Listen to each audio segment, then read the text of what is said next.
السلام علیکم. محمد اظہر صدیق اپنے پروگرام پولیٹیکل ڈائری کے ساتھ حاضر خدمت ہے. چیزیں بہت تیزی سے تبدیل ہو رہی ہیں اور سیاست کے افق پہ بہت سی نئی چیزیں بھی سامنے آ رہی ہیں. میں نے کل رات کے پروگرام میں آپ کو بتایا تھا کہ میں جو لیول پلینگ فیلڈ اور جو سیاست کے جو رموز و اوقاف ہے اس پہ کچھ باتیں آپ سے میں کروں گا.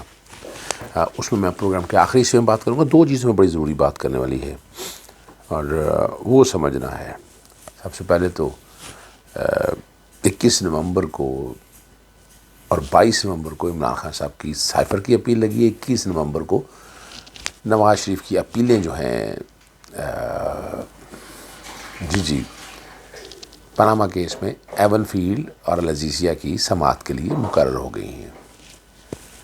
چیف جسٹس محمد عامر فاروق صاحب اور جسٹس میاں گل حسن اورنگزیب سنیں گے،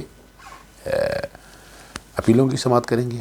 اور سپریم کورٹ میں بینچ بنا ہے سائفر کی ضمانتوں کے حوالے سے. جسٹس سردار طارق مسعود چھٹیوں پہ تھے، ان کی صاحبزادی صاحب کی شادی تھی، لیکن کہا گیا تھا یہ بینچ اسی کے پاس لگنا ہے. مناسب تو یہی تھا کہ جیسے سردار طارق مسعود کے علاوہ کسی بھی بینچ کے سامنے یہ کیس لگا دیا جاتا تو زیادہ مناسب تھا، لیکن اب لگ گیا. لیکن ساتھ جسٹس یحییٰ افریدی ہیں اور جسٹس عائشہ ملک صاحبہ ہیں. وقت سے پہلے پریڈکشن کرنا بہت مشکل ہے، لیکن 21 اور 22 دو تاریخیں بڑی اہمیت کی حامل ہیں، وہ سمجھنا ہے. 21 تاریخ کو عمران خان نواز شریف کے کیسز لگے ہیں جو لیول پلینگ فیلڈ اور جو گراؤنڈ فراہم کر دیا اس کے لیے، اور کہا یہی جا رہا ہے یا شنید یہی ہے کہ ضمانت جو اپیلیں ہیں نا وہ الاؤ ہو جائیں گی. کمال کی بات ہے. سوال بڑے اہم اٹھیں گے یہاں پر. سوال جو بہت ہی اہم ہے وہ سمجھنے والا ہے. ایون فیلڈ کی جگہ اپنی جگہ موجود ہے، اپارٹمنٹس، منی ٹریل ہے نہیں. اور تاریخی طور پر میں آپ کے سامنے بار بار کہتا ہوتا ہوں 126 دن سپریم کورٹ میں ہیئرنگ ہوئی، کوئی منی ٹریل نہیں آیا. 60 دن کی GIT بنی، کوئی منی ٹریل نہیں آیا. اور مریم کہتی تھی میری سینٹرل اندر کا پورے پاکستان میں جائیداد نہیں ہے. حسن حسین کہتے تھے مریم بینیفیشل اونر ہے اور کرایہ آتا تھا. یہ میں وہ ریکارڈ پہ بتا رہا ہوں آپ کی چیزیں. پھر سوال بڑا زبردست پیدا ہوا اور وہاں قطری خط آ گیا ریکارڈ کے اوپر ہے. نیب میں انکوائری، انویسٹیگیشن، ٹرائل چلا اور آج بھی یعنی ہم پڑے ہوئے ہیں کہ جناب وہ ویلیو نہیں ہوئی ہے تو اپیل ہی بری کر دی جائے. مریم کو یہ فائدہ دیا گیا اس اپیل کے اندر. تو یہاں تو بڑے اہم سوال ہے. لیکن اب جو میرے تک اطلاع یہی ہے کہ شاید نیب ہی یہ اپیلیں واپس لینے کا، نیب ہی اپنا کیس واپس لینے کا ارادہ رکھتی ہے. تو اب دیکھنا یہ ہے کہ کرپشن یا کرپٹ پریکٹسز جو ادارہ ایک کمپرومائز ادارہ ہے، ہماری اسلام آباد ہائی کورٹ اس کو واپس لینے کا کہتی ہے یا اجازت دیتی ہے. یہ وہ معاملہ ہے جو دیکھنے والا بڑا باریک بینی سے. ورنہ آج بھی منی ٹریل نہیں ہے دستیاب. چیلنج بار بار کر چکا ہوں، میں بار بار دہراتا ہوں. اور مقصد کوئی کسی کو دل آزاری نہیں ہے. مقصد صرف اتنا سا ہے آئین اور قانون کی پاسداری ہے. اور اگر آپ اس طرح کریں گے تو پھر لوگوں کے سوال اٹھیں گے، پھر جواب آپ کو اور ہم سب کو دینا ہی ہے نا جی. آپ نہیں دیں گے تو کون جواب دے گا اس بات کو. تو اطلاع یہی ہے. مسلم لیگ کے نون والے لندن میں بیٹھے ہوں، یہ کہہ رہے ہیں کہ جناب یہ ڈیل کا حصہ ہے کہ جی اپیلیں الاؤ ہو جانی. تو اپیلیں اگر الاؤ ہونی ہیں تو پھر یہ بہت بڑے سوال ہیں جو جنم لیں گے. 1987 اور 88 میں 9,36,311 آمدن تھی چوہی شریف صاحب کی. تو اگر ان کے پاس تھی تو انہوں نے بھیجا ہوگا نا پیسہ یہاں سے. کیسے بھیجا، کس طرح بھیجا؟ انکم ٹیکس ریٹرن ویل اسٹیٹمنٹ ہر ایک کے اندر موجود تھا، لیکن ریکارڈ پہ ہم نے نہیں دیکھا. پھر دوسری بات جو اس لیے بڑا اہم رہے گا، اس میں تفصیلی بات میں علیحدہ سے کروں گا آپ سے، چونکہ 21 دن کافی پڑے. لیکن اس سے پہلے دوسرا جو اہم معاملہ ہے، چونکہ اب آواز بہت اٹھ رہی تھی، جسٹس قاضی فائز صاحب تو 2 مہینے 11 دن کے اندر ہی ہر ایک کی زبان پہ آ گئے ہیں. اور جو انہوں نے کال و فعل میں تضاد کے حوالے سے باتیں آ رہی تھی، کہتے کچھ تھے اب ہو کچھ رہا ہے. جو بڑی باتیں ہو رہی تھی کہ جناب انصاف میں پتہ نہیں کیا لہریں بہریں ہو جائیں گی، تو وہ تو اتنے سوال اٹھ گئے ہیں. خاموشی جو ہے سپریم کورٹ کی آج خود نوٹسز اتنے سوال جنم لے گئے ہیں. یہ تو اب انہیں کلیئر کرنا ہے اپنے معاملات کو. جیسے سردار طارق مسعود کی سربراہی میں جو ہے جسٹس یحییٰ افریدی اور جسٹس عائشہ ملک پر مشتمل جو ہے 3 ممبر بینچ 22 نومبر کو ضمانتوں کی درخواست کی سماعت کرے گا. شاہ محمود قریشی کی درخواست ضمانت بھی آ چکی ہے. اب اس میں 2 بڑے اہم معاملے ہیں. اخراج مقدمہ اور بیل کا اکٹھے فیصلہ کیا ہے، تو خراج مقدمہ کو جو درخواست ہے وہ بھی چیلنج کر دی، جو کہ آرڈر ایک ہے، تو اس کا مطلب ہے یہ معاملہ وہاں جائے گا، بڑی دلچسپ صورتحال پیدا ہو جائے گی۔ پھر بڑی مزیدار باتیں فرد جرم عائد کرنے کے حوالے سے بات ہے۔ فرد جرم عائد ہی نہیں ہو سکتی اگر وہاں کیس ریکارڈ اور ساری چیزیں اگر اٹھا کر آپ دیکھیں تو یہ تو میں تو شدید دیکھ رہا ہوں۔ میرٹ پہ اگر مجھ سے پوچھتے ہیں عمران خان کی ضمانت بنتی ہے، اور کویشمنٹ کے کانٹیکس میں بھی کیس بہت سالڈ ہے، بہت سالڈ کیس ہے، کیس بنتا ہی نہیں ہے آفیشیل سیکرٹ ایکٹ کا، تو دلچسپ صورتحال ملے گی آپ کو آنے والے ہفتے کے اندر۔ لیکن جو گراؤنڈ ریالٹیز ہیں، جو آس پاس جو بڑے بڑے فیصلہ ساز کہہ دیں، یعنی فیصلہ سے مراد یہ ہے کہ جو پریڈکشن دیتے ہیں، میں نے کہا عمران خان کی جگہ کوئی نہیں، کوئی فیلڈ نہیں ہے، لیول پلینگ فیلڈ کی جو بات کی ہے۔ یہیں چلتے چلتے میں نے سوچا کہ میں تاریخ کے چوراہوں میں لے چلوں، آج سے 35 برس قبل، جی میں 35 برس قبل کی بات کر رہا ہوں، کہ جب محترمہ بے نظیر بھٹو صاحبہ آئی تھیں اور لیول پلینگ فیلڈ اور الیکٹیبلز کی، اس وقت بھی کیا پاکستان 70 سال میں وہیں کا وہیں کھڑا ہے، یعنی یہ نہیں بدل سکتا، اور نہ ہمارے سیاستدان اس کو بدل۔ سب سے زیادہ قصوروار سیاستدانوں کو عدالتوں کا بہت عام رول ہے۔ جو سوال ہے نا بڑے اہم، وہ اس کے جواب دینے پڑیں گے آپ کو، اور اب جو فروری میں الیکشن اگر متوقع ہونے ہیں تو اس کے حوالے سے بحث جاری ہے، اور لیول پلینگ فیلڈ، الیکشن اور الیکشن پولز، یہ جو ہے نا کئی چیزیں جو آپ کے سامنے نظر آ رہی ہے۔ 35 برس قبل 16 نومبر 1988 کو ہونے والے انتخابات کے ماحول اور کیا کیا سو چیزیں ہو رہی تھی اس وقت، ذرا وہ اگر جائزہ لے لیں تو آپ لوگوں کو سمجھ آ جائے گا کہ کیا چیزیں موجود ہیں۔ محمد خان جونیجو کی حکومت کی برطرفی ہوئی تھی، ملک میں نگران صوبائی وزیر اعلیٰ کے علاوہ نگران وفاقی کابینہ بھی موجود تھی، مگر نگران وزیر اعظم کوئی نہیں تھا، اور یہاں یہی لگ رہا تھا کہ قوم ایک اور غیر جماعتی الیکشن کی طرف سے گزرنا پڑے گا، مگر صدر ضیاء اللہ کی حادثاتی موت ہو چکی ہوئی تھی، ملک کو جماعتی انتخابات کے راستے پر ڈال دیا، اور یہ انتخابات اس حوالے سے بھی عدلیہ کی زیر نگرانی ہونے کے قائم مقام جو چیف الیکشن کمیشنر جسٹس احسن نصرت سپریم کورٹ کے حاضر جج تھے اس وقت، اور سابق صدر پاکستان رفیق تاڑڑ کی بات ہو رہی ہے، جی رفیق تاڑڑ کی بات ہو رہی ہے، لاہور ہائی کورٹ کے جج کی حیثیت الیکشن کمیشن کے ممبر تھے۔ آپ دیکھیں نواز شریف کس طرح ملا کر کھیلتا رہا، یہ تاریخی طور پر بتا رہا ہوں آپ کو، اور تیسرے ممبر جسٹس عبدالرزاق تھیں، سندھ ہائی کورٹ کے جج تھے، اور جو انتخابی دھن دنگل ہے نا، ان کو سارے 9 ستارے جو نیا بھیس بدل کر سامنے آ گئے تھے۔ مولانا احمد شاہ نورانی کا یہ تبصرہ انتخابات کے لیے بننے والے اسلامی جمہوری اتحاد کے بارے میں تھا۔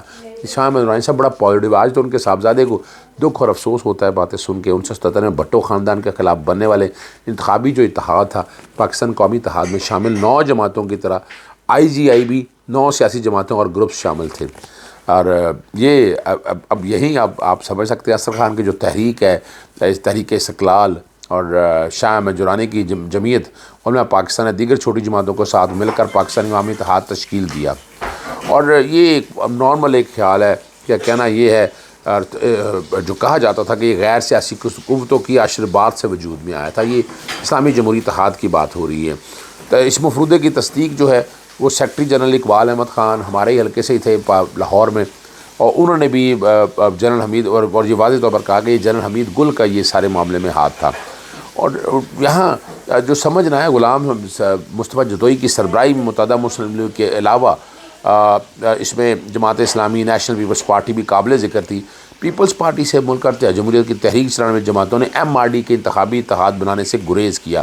مولانا فضل الرحمان اور ولی خان نے اپنی جماعتوں کے پلیٹ فارم سے الیکشن میں حصہ لیا، اور لیول پلینگ فیلڈ جو آپ استعمال کرتے آ رہے ہیں، اور پاکستان تحریک انصاف جو گلے شکوے کرتی ہے، پیپلز پارٹی بھی اپنے خدشات اور نتائج کے ممکنہ منظر عام میں ہونے والی پیشن گوئی پر رد عمل کے لیے نئی رواج پانے والی اس اصلاح کو ذریعہ اپنایا ہوا تھا۔ پیپلز پارٹی کو احساس ہونا چاہیے کہ اس وقت کیا ہوا تھا، آج ایسی کسی سازش کا ساتھ نہیں دینا چاہیے ان کو۔ نگران وزیر اعظم کی غیر موجودگی میں ایوان صدر جو ہے وہ طاقت اور اختیارات کا مرکز تھا، اور آپ کو پتہ ہے وہاں کون سی شخصیت تھی؟ غلام اسحاق خان تھے، جہاں دیدہ اور اپنے اختیارات کی طاقت سے آگاہ۔ آپ کو پتہ ہے وہ بہت 4 میں سے 3 نگران وزیر اعلیٰ الیکشن میں اسلامی جمہوری اتحاد کے الیکشن، بٹ یعنی 3 نگران وزیر اعلیٰ الیکشن خود لڑ رہے تھے۔ پنجاب سے نواز شریف، سرحد سے جنرل ریٹائرڈ فضل حق، اور بلوچستان سے ظفر اللہ جمالی، پورے حکومتی اختیار سے اپنی مہم چلا رہے تھے. اور یہاں فرق صرف اتنا ہے کہ جب آپ اسٹیبلشمنٹ کے خلاف اور یہ معاملات دیکھیں، اگر قوم کھڑی ہو جائے تو یہ ذہن میں رکھنا ہے ہمیں کہ اس وقت کی اسٹیبلشمنٹ اور آج کی اسٹیبلشمنٹ یہ ذہن میں رکھی پڑی ہے کہ اس وقت کیا ہونا. تو اسی لیے پاکستان تحریک انصاف کو وہاں اس کارنر میں لگایا جا رہا ہے، وہاں اس سٹائل سے کہ وہ اگر نارمل الیکشن نہیں ہونے دیے تو یہ حال ہونا ہے. اور کیا حال ہونا ہے؟ اور نگران وزیر بلدیات جو ہے نا خود انتخابی میدان میں تھے، نگران وزیر داخلہ، نگران وزیر اطلاعات، نگران وزیر تعلیم، نگران وزیر صحت اور نگران وزیر مذہبی امور اپنے اپنے حلقوں سے قومی اسمبلیوں کے الیکشن لڑ رہے تھے. اور موجودہ انتخابی قوانین کی روح سے اب تو آپ کو پتہ ہے کہ یہ خود بھی الیکشن نہیں لڑ سکتے اور سرگرمیوں میں حصہ نہیں لے رہے ہیں. 1988 میں پاکستان پیپلز پارٹی میں ووٹ ڈالنے کے لیے قومی شناختی کارڈ کی شرط کو لازمی پابندی اپنے خلاف ایک حربے کے ساتھ تعبیر کیا. اور پیپلز پارٹی کے زیادہ تر دیہی علاقوں میں رہتے تھے، اور پیپلز پارٹی کی درخواست پر لاہور ہائی کورٹ نے اس قانون کو خلاف ضابطہ کر دیا، مگر سپریم کورٹ نے حال کے ہائی کورٹ کا فیصلہ کالعدم قرار دے دیا اور شناختی کارڈ کی پابندی کو برقرار رکھا. مسلم نون کی الیکٹیبلز کی بڑی تعداد میں شمولیت نے ثابت کیا کہ اقتدار کے اصول کے لیے سیاسی جماعتیں ان افراد کو ناگزیر خیال کرتی ہیں.